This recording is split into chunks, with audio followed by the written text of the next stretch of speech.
Voy al cielo, soy peregrino, a vivir eternamente con Jesús. También como el apóstol Pablo hace este énfasis de en quién estaba la iglesia. ¿Era la iglesia de los tesalonicenses un grupo cualquiera? ¿Era un grupo más? No. Era una iglesia que estaba en Dios y en Cristo. En Dios Padre y en el Señor Jesucristo. Hermanos, esta carta se considera la primera de las cartas de Pablo. Aunque ustedes ven que está ya mucho más allá de Romanos, Corintios, Gálatas, Efesios. La carta a los tesalonicenses se considera que fue la primera carta escrita y enviada por el apóstol Pablo a una iglesia de Cristo en aquellos tiempos. Entonces, como ya dijimos, la escriben Pablo, Silvano, Timoteo a la iglesia de los tesalonicenses, a la iglesia de Tesalónica. Esa ciudad, como muchas otras ciudades, todavía hoy en día existe, aunque no con el mismo nombre, ¿verdad? Se llama hoy en día Salónica, sin la T.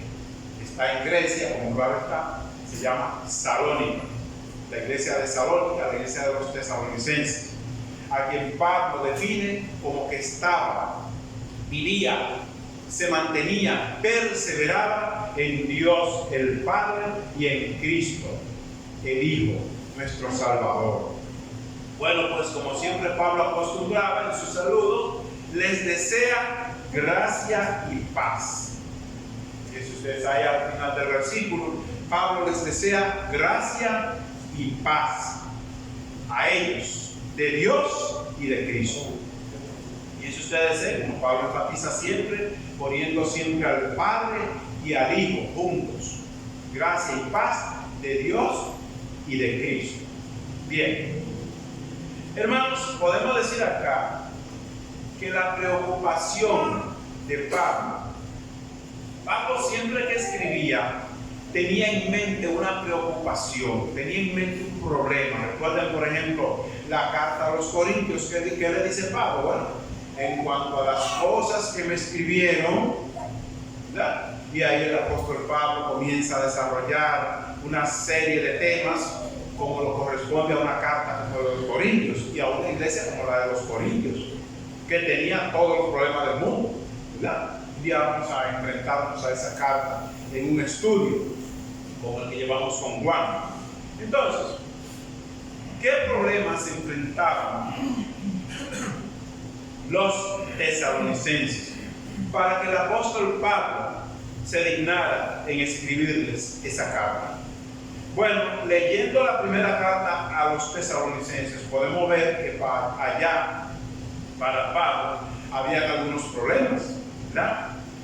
No tanto porque tenían debilidades por ser una iglesia joven, sino para ver si la iglesia de los tesalonicenses podía resistir el ataque de afuera o desde afuera. Recuerden que habían judaizantes en aquellos tiempos, había el gnosticismo y había una serie de corrientes religiosas, aparte de la idolatría que había en esos tiempos, que eso era lo peor. Muchos tesalonicenses se convirtieron, como dice acá la parte final del capítulo 1, que ya lo leímos. Muchos tesalonicenses se convirtieron de la idolatría al Señor. Y eso era en aquellos tiempos, eso era un problema muy serio. Dejar a los ídolos para venir a servir a un Dios que no era representado por ningún ídolo, era un problema serio. Porque la gente alrededor veía eso como un delito. ¿Cómo tú abandonas a Artemisa, a Diana, a Júpiter, a este, al otro, para servirle a un Dios que tú no lo ves? Porque para ellos los dioses eran lo que se veían. Por eso es que cuando Pablo llegó a Atenas, su espíritu se enardeció mirando tantos altares y tantos ídolos, y tantos templos. Eso dice Pablo.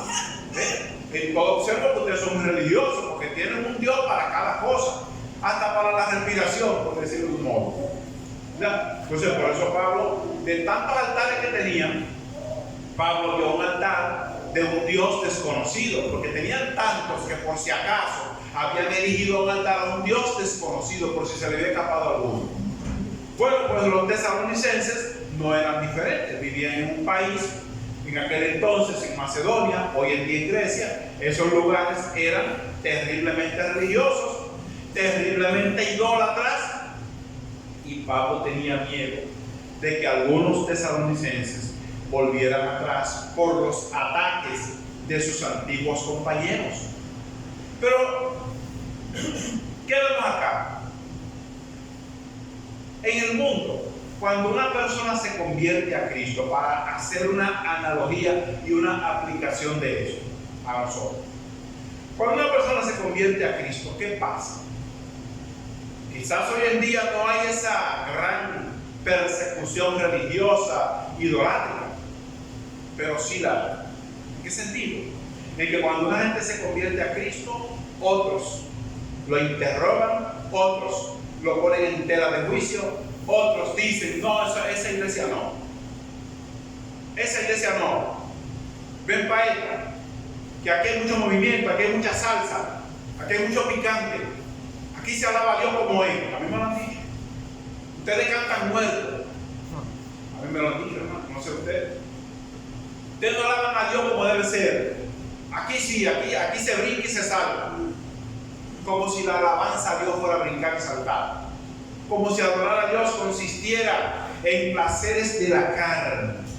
Porque la gente va a la discoteca y a los centros cerveceros a bailar, a gozarse en la carne. Entonces voy a venir del mundo a Cristo a seguir en lo mismo. Los tesalonicenses tuvieron que sufrir eso, porque su propia gente los miraba, los observaba, los señalaba. Ustedes dejaron a los ídolos, ustedes dejaron a este, dejaron al otro, para ir a servirle a un Dios que ustedes no ven. No, ellos no lo veían como nosotros no lo vemos, pero lo sentimos en el corazón, pero lo palpamos con el alma. Cuando le adoramos, sentimos la presencia del Señor. Por eso creemos en este Dios. Y por eso los tesalonicenses se mantuvieron firmes en su elección, como más adelante el apóstol Pablo les dice, ¿verdad? Más adelante Pablo les dice que él mira a ellos por su elección. ¿Cuál elección? La elección de haber seguido a Cristo, de haber elegido al Señor Jesucristo para seguirlo. Nosotros también hicimos en un momento dado de nuestra vida una elección. Pero más adelante voy a hablar un poquito más de eso. El área en la que Pablo mayormente sintió la necesidad de dar instrucciones a los tesalonicenses fue en cuanto al advenimiento de Cristo, a la segunda venida de Cristo, la parucía, la segunda venida, la llegada, que es como se traduce esa palabra al español. La venida, la llegada, la segunda venida de Cristo, que les preocupaba a los tesalonicenses. ¿Verdad? Les preocupaba.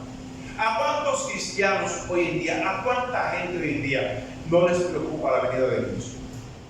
Pero la pregunta es entonces, en consecuencia de aquella, ¿están preparados para la venida de Cristo? Hermano, no es solamente preocuparse de cómo será, cuándo será, porque la mayor parte de la gente está preocupado de cuándo.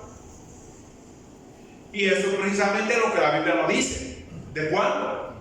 Mayormente la preocupación debería ser cómo estaré cuando Cristo venga. ¿Cuál será mi condición espiritual?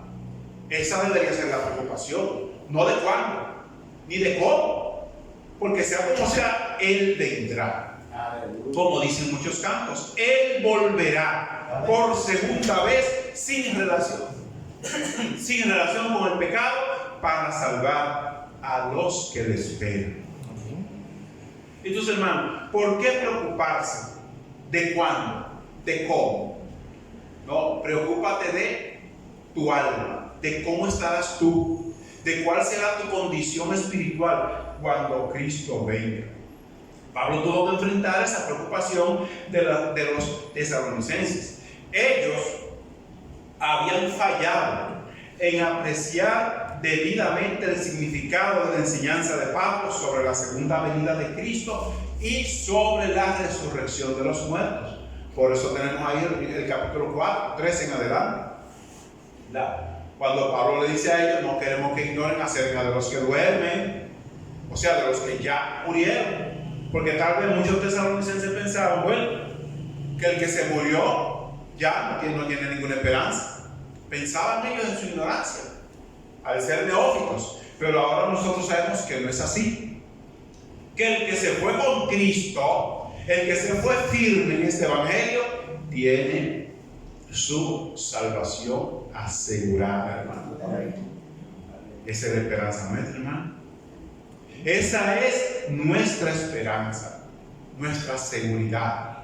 Es como Pablo, cuando Pablo le dice a los corintios, si Cristo no resucitó, pues van a la predicación.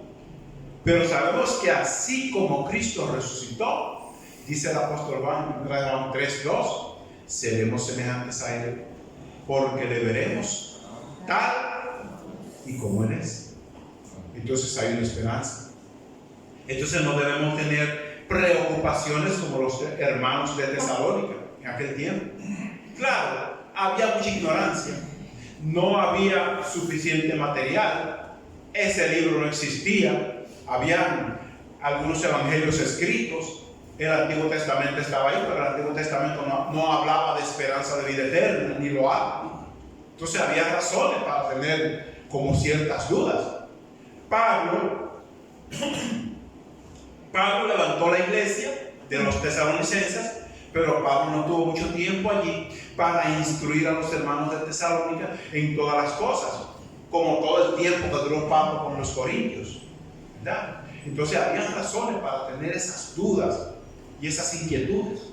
Pero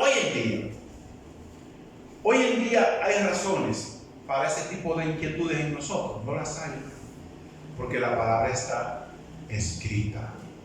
La palabra está ahí, esperando para que cada uno la escudriñe, la busque, la lea, la estudie, y para que por ella pueda crecer y seguir creciendo en el conocimiento de Dios. Algo que siempre nosotros enfatizamos.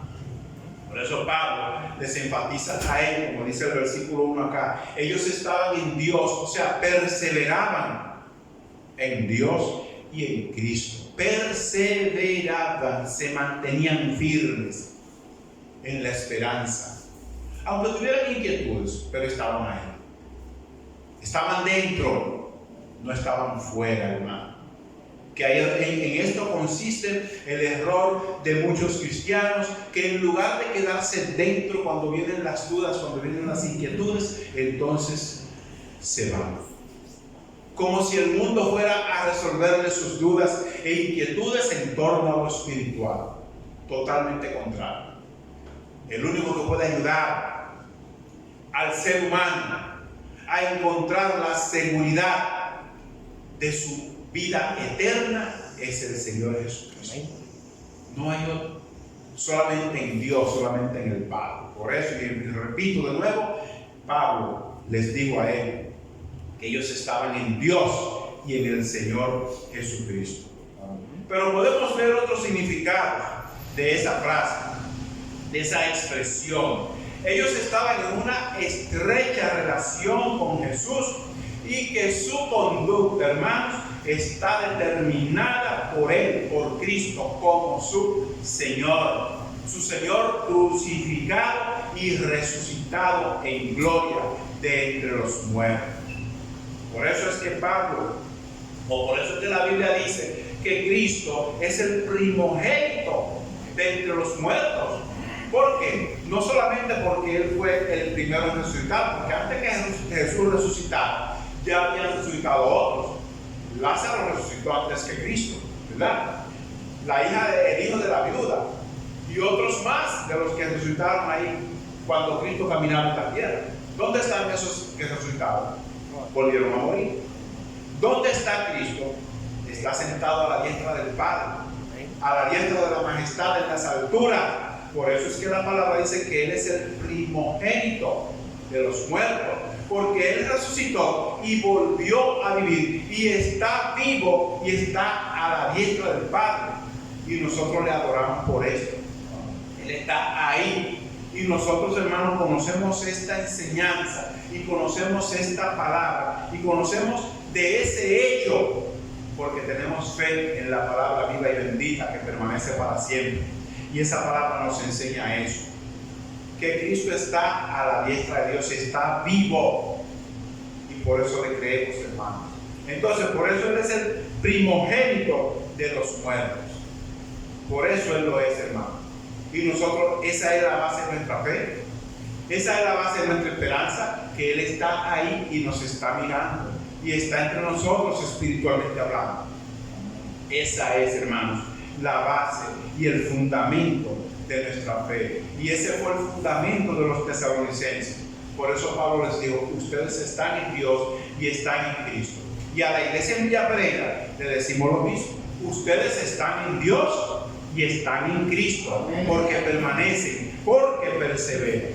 Pablo agrega el nombre Dios Padre, indicando que los cristianos están estrechamente relacionados con el Padre y bajo su autoridad. A nosotros nos gobierna Dios. A nosotros nos dirige el Espíritu Santo de Dios. A nosotros nos inspira la presencia de Cristo entre nosotros. Él vive para siempre, hermano. Entonces, Dios, es lo que también Pablo le quiso decir a ellos con esta expresión. Dios es el ámbito en que vivía, se movía y tenía su existencia la iglesia de los tesalonicenses. Dios es ese ámbito. Entonces, hermano, como dice Pablo, refiriéndose a un poeta griego, en él vivimos y nos movemos. ¿Y alguien duda eso?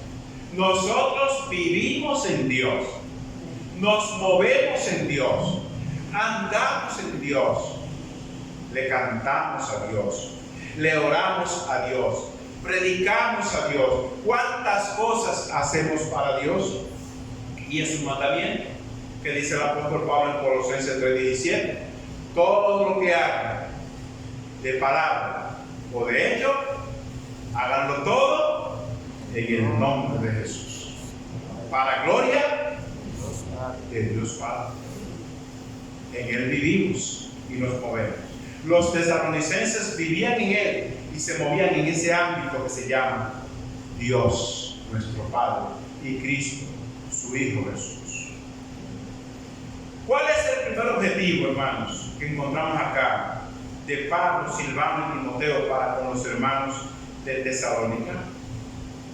Lo primero fue, como dice el versículo 2, darle gracias a Dios en oración por la manifestación en ellos de las virtudes teologales.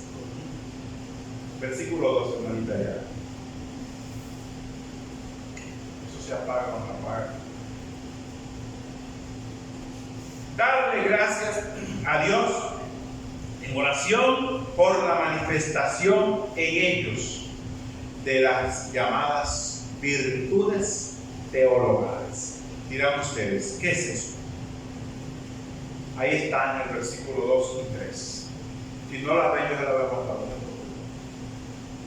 Las llamadas virtudes teologales. ¿Qué es eso? Vamos a explicar qué es eso para que no haya ningún tipo de confusión. Lo primero es que Pablo acostumbra a mencionar las juntas. ¿Cuáles son? ¿Recuerdan que dice 1 Corintios 13:13? El último versículo del capítulo 13 de Corintios, ¿alguien lo recuerda? Permanece. Ahora permanecen la fe, el amor.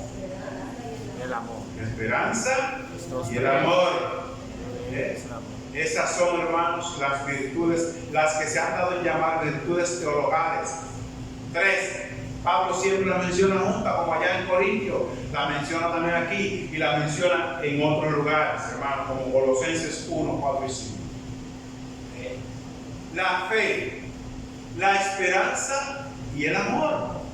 ¿Acaso habrá en la vida del cristiano otras cosas que deban ser más evidentes? La fe, la esperanza ¿Y el amor? Bueno, las tres virtudes son infundidas en el alma, junto a la gracia, desde el primer momento en que creímos, desde el primer momento en que fuimos justificados. ¿Cuándo fuimos justificados? Cuando creímos. Romanos 5:1. Justificados pues por la fe, tenemos paz para con Dios por medio de Jesucristo. Tenemos paz cuando somos justificados, estamos en paz, hacemos la paz con Dios. ¿Por qué? Porque por haber creído en Cristo, por la fe en el Evangelio, Dios nos declara inocentes de toda culpabilidad. Cuando usted cree a Cristo y al Evangelio de Cristo, el Señor dice inocente, como el juez en el tribunal. Agarra el martillito y da la mesa. Inocente. Nosotros fuimos declarados inocentes al creer en Cristo, por la fe. No creer en Cristo simplemente como cualquier creer, no. Creer en Cristo como dice la Biblia, la palabra de Dios. Creer en Cristo, arrepentirnos, bautizarnos y perseverar en la doctrina de Cristo. Entonces fuimos justificados. Entonces fuimos declarados inocentes. Entonces, esas virtudes, hermanos, fe, esperanza y amor, son las que se han dado en llamar las tres virtudes teologales, de teología, teologales. ¿Por qué? Porque son las primeras cosas que se manifiestan o se deben manifestar en la vida del creyente, del nuevo creyente. Lo primero es la fe. La fe viene por el oír, Romanos 1:17. Eso es lo primerito, hermano. Eso es lo primero. Siempre he dicho que la fe entra por los oídos. Eso es lo primero, fe. Usted oye, oh, es verdad, Cristo murió por mí. Usted lo cree. Pero luego entonces viene el arrepentimiento, la confesión, el bautismo, etc. La justificación. Entonces, cuando usted se bautiza, cuando usted recibe el don del Espíritu Santo por el bautismo en agua, entonces viene inmediatamente junto con esa justificación la esperanza y el amor. La esperanza y el amor, esas virtudes, hermanos, son como el compendio de la vida cristiana, son como el resumen de la vida cristiana, pero la vida cristiana verdadera, no la vida cristiana fanática como la de muchos que andan por ahí. Sí, yo soy cristiano, pero de boca, nada de corazón. Eso no sirve así. De boca no, de corazón. Su función, la función de esas virtudes, hermano, es la de unirnos a Dios el Padre y a Cristo, su Hijo. Pues entonces Pablo, Silvano y Timoteo tenían como deber testificar ante Dios en cuanto a la espiritualidad e integridad de los tesalonicenses y su práctica de estas tres virtudes, que se ponen muy en alto en muchas de las cartas de Pablo. Fe, porque sin fe ¿qué? Es imposible. Es imposible agradar a Dios. Usted no puede agradar a Dios si no tiene fe. Tiene que creer primero, como dice allá, ahí mismo en ese texto. Primeramente hay que creerle a Dios. Oiga bien, son dos cosas. Hay que creer en Dios y hay que creerle a Dios. No es lo mismo. Creer en Dios y creerle a Dios no es lo mismo, hermano. Salgan por ahí y preguntan a mucha gente: ¿tú crees en Dios? Sí. Puede ser que sea verdad que crean en Dios, pero ¿le creen a Dios? Eso hay que verlo. Ya ese es harina de otro costal, por ese por ahí. ¿Creen en Dios? Sí. ¿Le creen a Dios? Vamos a ver, eso hay que verlo. ¿Ven que no es lo mismo? Entonces, cuando la Biblia dice de Abraham, dice Pablo, Abraham creyó a Dios y le fue contado por justicia. Pablo está insinuando, Pablo está incluyendo que Abraham creyó a Dios y le creyó a Dios. No solamente que Abraham creyó en Dios, sino que le creyó a Dios. Creyó lo que Dios decía: sal de tu tierra y tu parentela y vete a una tierra. Claro, Abraham salió sin saber para dónde iba. Abraham simplemente agarró sus motetes, su mujer y su vámonos. Y se fue y no sabía para dónde iba. 640 kilómetros recorrió Abraham sin saber para dónde iba. No, entonces lo que son en aquel tiempo 640 kilómetros. En camello, en burro, a pie.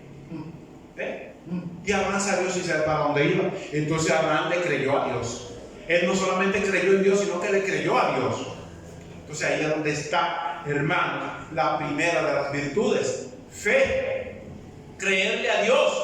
Nosotros no solamente creímos en Dios, nosotros le creímos a Dios. Le creímos. Y por eso estamos aquí hoy, hermanos. Amor. ¿Qué dice Juan del amor? El que no ama no ha conocido a Dios.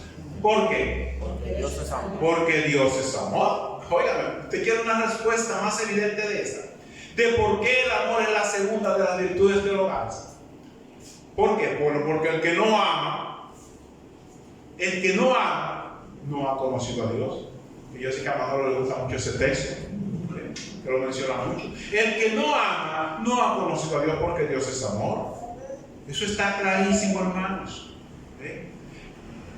Primera de Juan 4, 7 y 8. Es la evidencia de haber conocido a Dios y de que se vive en Él y para Él. Cuando usted ama conforme a la palabra de Dios, usted está evidenciando, está manifestando: yo soy de Dios y yo conozco a Dios y vivo para Dios. Y cuando Pablo dice allá en Gálatas 2:20, cuando dice Pablo, no vivo yo, vive Cristo en mí, Pablo está diciendo: yo amo a Dios, yo amo al Padre. Señor, cuánta gente se jacta en este tiempo, cuánta gente se jacta en este tiempo: yo amo al Padre. Pero vamos al hecho. ¿Lo demuestra? ¿Lo manifiesta? No lo manifiesta, hermano. Entonces no es cuestión de decirlo solamente con la boca. Por eso Jesús se quejó de su pueblo en aquel tiempo: este pueblo de labios me honra, pero su corazón, ¿dónde estará? Lejos. Porque no era verdad que amaban a Dios, no era verdad que amaban. No. Y como Cristo le dijo en una ocasión: si ustedes le creyeran al Padre, me creyeran a mí, porque yo vengo de Él.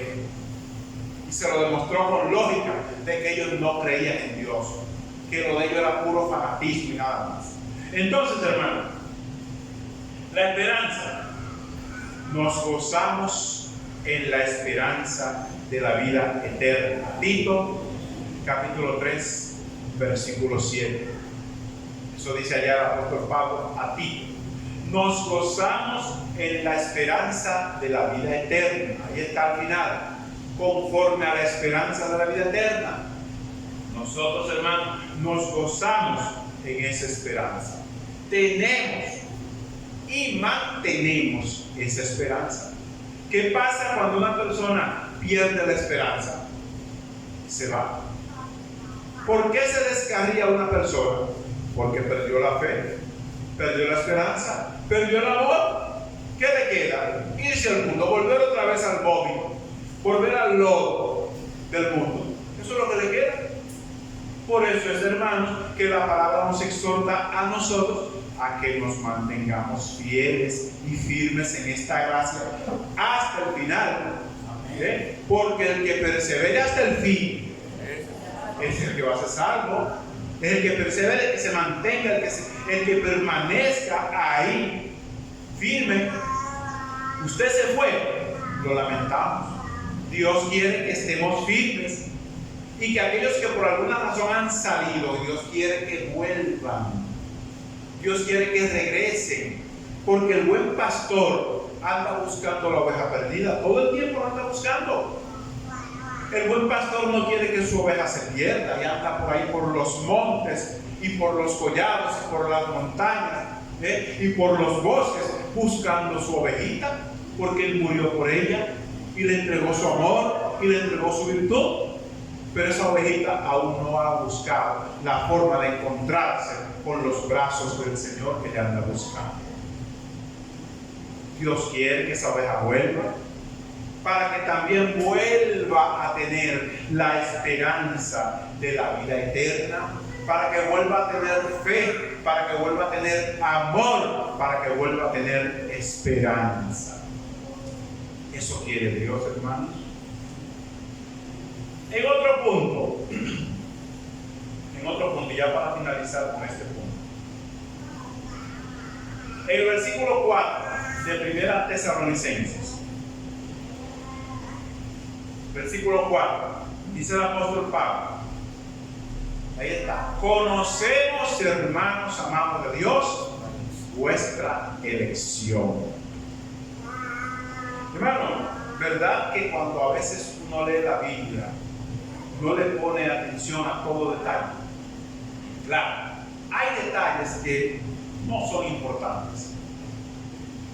Están ahí para construir una oración gramatical, una frase, etc. Pero no siempre todo detalle es importante, o no siempre a todo detalle se le puede buscar una interpretación, porque también ese es otro error que cometen muchos por ahí, que quieren buscar una interpretación a cada palabra que compone una oración.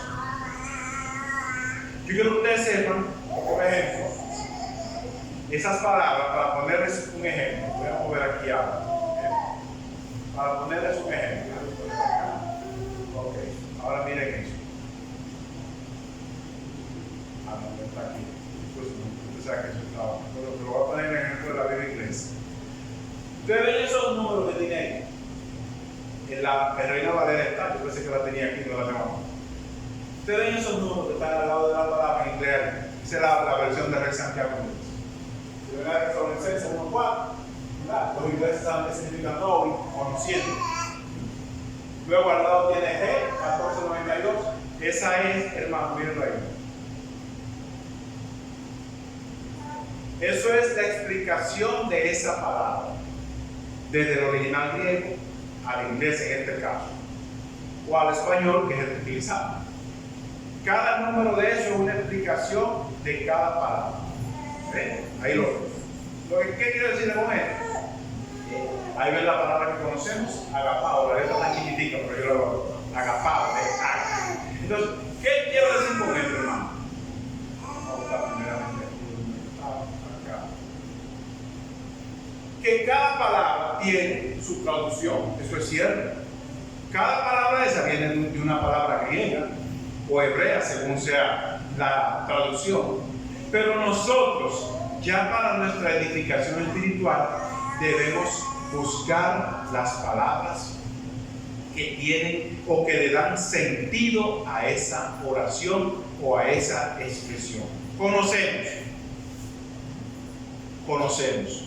Digamos, aquí por lo general nos conocemos todos, desde los más jóvenes hasta los más viejos.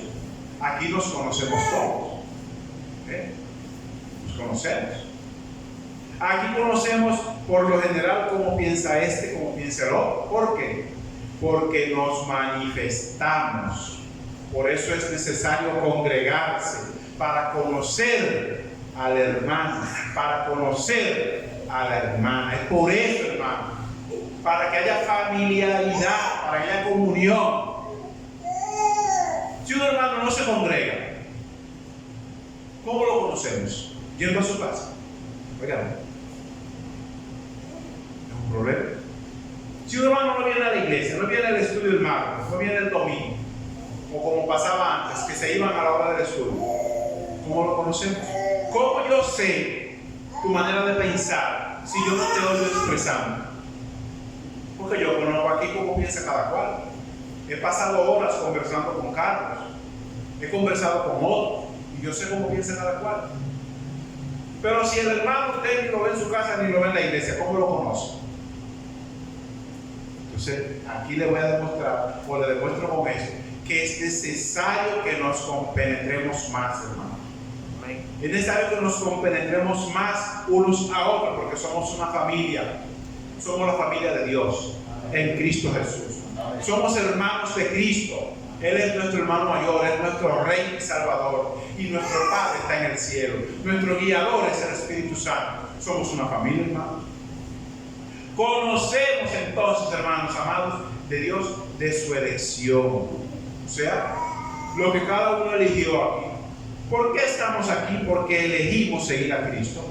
Porque elegimos el Evangelio de Cristo. Porque elegimos estar en la iglesia de Cristo y no en otro lugar. Conocemos de su elección. Conocemos que ustedes eligieron este Evangelio. Vamos a leer el versículo 5 ahí más abajo. Dice Pablo, nuestro Evangelio no llegó a ustedes en palabras solamente. Fíjense bien este detalle. El Evangelio no llegó solamente en palabras, sino también en poder, en el Espíritu Santo y en plena certidumbre. ¿Qué está diciendo Pablo? Bueno, que posiblemente los tesalonicenses, como era común en aquel tiempo, pudieron observar señales, manifestaciones del poder del Espíritu Santo. Por eso Pablo dice, bueno, ustedes recibieron la palabra, pero no fue nada más de boca que les predicó. Ustedes vieron señales, ustedes vieron el Espíritu Santo en acción. Pero nosotros no hemos visto nada de eso, hermano.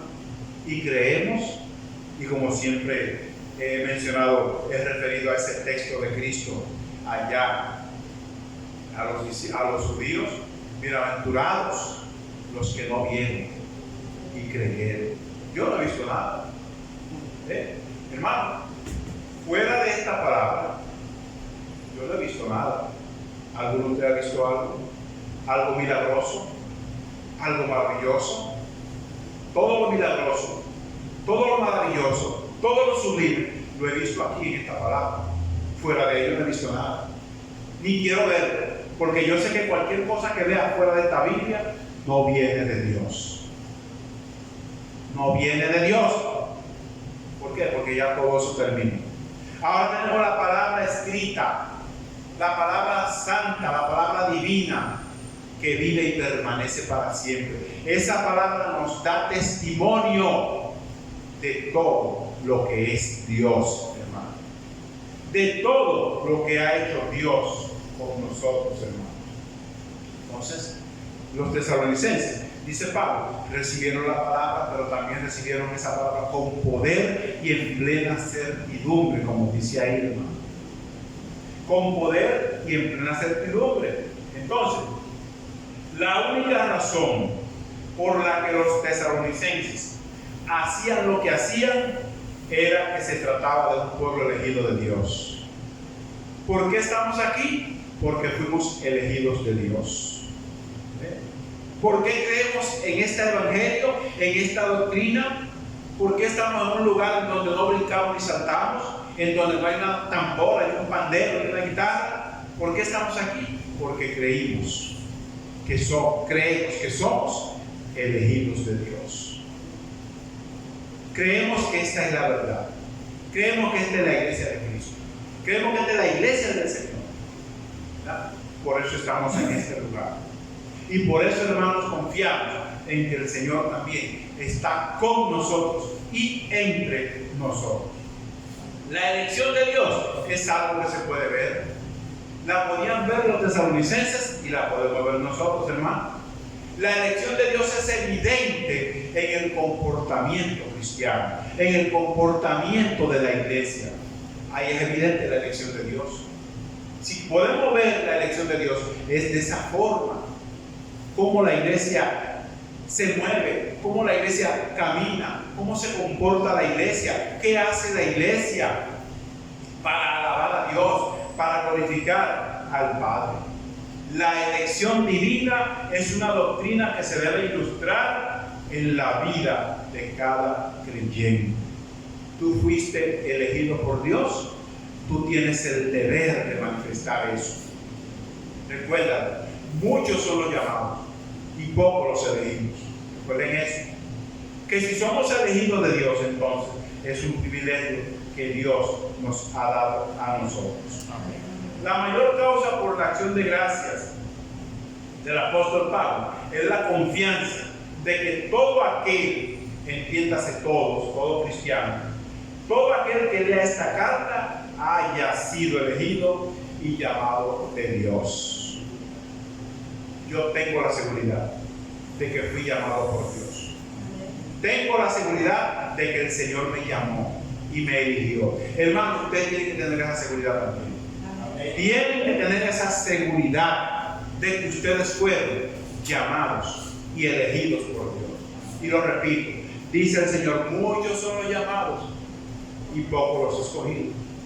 Entonces, somos llamados, pero también escogidos, también elegidos, hermano. La certeza, voy a terminar con esta expresión, la certeza de esa elección es una característica de la familia cristiana. Cuando usted está seguro que usted fue elegido de Dios, no por fanatismo, no por un pensamiento simple de uno mismo, porque usted puede tener un pensamiento subjetivo, algo que usted se creó en su mente, y sí, yo soy de Dios, no por eso. Es, hermano, que por el estudio, por el escudriñamiento, por la práctica de la palabra de Dios, usted se asegure de que usted también es hijo de Dios, elegido de Dios. Recuerden Juan 1:12. A los que le recibieron, a los que creen en su nombre, les dio potestad de ser hechos hijos de Dios. Recuerden, no cualquiera, sino los que creen, los que le recibieron, los que fueron elegidos por haber creído en Cristo. No es que somos un grupo especial y por eso Dios nos eligió, no. Mucha gente tiene un concepto equivocado en cuanto a eso. Dios eligió unos cuantos y eso. No. Dios te eligió porque tú creíste. Eso es lo especial de esto. Y a todo el que cree, Dios lo elige. Porque de tal manera amó Dios al mundo. Dios amó al mundo entero. Entonces Dios no va a elegir a uno aquí, no. Dios elige al que cree, al que le recibe, al que acepta su palabra. A ese Dios elige. Y repito, no es que Dios tiene ya de antemano, de la fundación del mundo, como algunos creen y malinterpretan esa palabra. Y bueno, Dios va a elegir a María, Dios va a rechazar a Abigail, Dios va a elegir a Diógenes, pero va a rechazar a Manolo. Eso es un disparate. No crean eso de esa manera, porque hay muchos que lo enseñan así. Dios elige al que cree. ¿Usted creyó? ¿Usted se mantiene firme en esa creencia? En esa elección. Usted es hijo de Dios. Usted es hijo de Dios porque usted creyó, porque usted le recibió. Usted ha sido hecho, adoptado, como dice Pablo a los Efesios, adoptado hijo de Dios. Nosotros fuimos adoptados porque nosotros no éramos. Pablo dice que nosotros andábamos en delitos, en pecados, lejos de la ciudadanía de Dios, lo dice el apóstol Pablo. Pero un día, cuando creímos, Él nos eligió. Creemos todo lo que estamos aquí. Amén. Creemos en Dios, creemos en el Padre. Amén. Le creemos al Padre. Amén. Recuerden lo que yo le dije: creer en el Padre y creerle al Padre no es lo mismo. ¿Recuerdan? Entonces, si usted cree en el Padre, créale al Padre también y manténgase firme en esa elección. Y que Dios bendiga a todos, hermanos. La semana próxima